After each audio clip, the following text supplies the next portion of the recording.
Hello, dear listeners, and welcome to another episode of our podcast. Today, we're going to talk about a topic that's close to my heart and, I believe, increasingly relevant in our modern, urbanized world. We're going to talk about roof gardens, those little green oases in the concrete jungle. We'll discuss how to create these green spaces on rooftops and how to maximize the use of urban areas. So, let's dive right in. First, let's talk about what a roof garden is. A roof garden is a garden on the roof of a building. Simple, right? But it's more than just that. It's a way to utilize the often unused space on top of buildings to create a green, serene, and sustainable environment. It's a way to bring nature back into our concrete-filled cities to improve air quality, reduce urban heat, and provide habitat for wildlife. Now you might be thinking, that sounds great, but how do I start a roof garden? Well, the first thing you need to do is to check the feasibility. Not all roofs are suitable for a garden. You need to check the load, bearing capacity of your roof, the local regulations, and the accessibility. You might need to get a structural engineer to assess your roof, and you might need to get permission from your local council.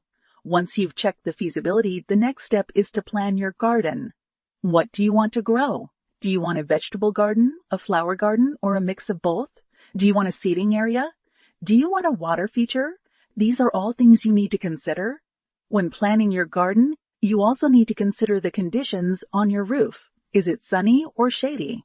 Is it windy? These conditions will affect what plants you can grow.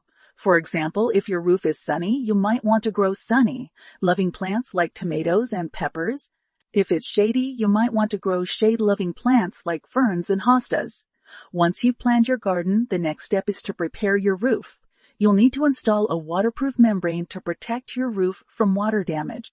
You'll also need to install a root barrier to prevent roots from penetrating the roof. And you'll need to install a drainage layer to ensure that water doesn't pool on the roof. After you've prepared your roof, you can start planting. You can use containers, raised beds, or green roof modules. Containers are great for small roofs or for people who want a low-maintenance garden. Raised beds are great for growing vegetables or for people who want a more traditional garden. Green roof modules are great for large roofs or for people who want a seamless, natural-looking garden. When planting, you need to use a lightweight soil mix. Regular garden soil is too heavy for a roof garden. You can buy a lightweight soil mix, or you can make your own by mixing compost, perlite, and peat moss.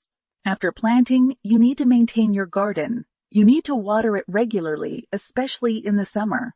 You need to fertilize it, especially if you're growing vegetables.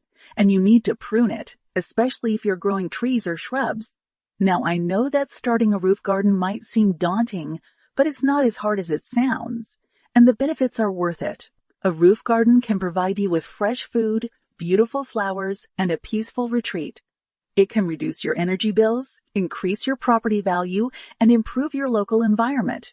So why not give it a try? Start small, start simple, and see where it takes you. You might be surprised at what you can achieve. That's all for today, dear listeners. I hope you found this episode informative and inspiring.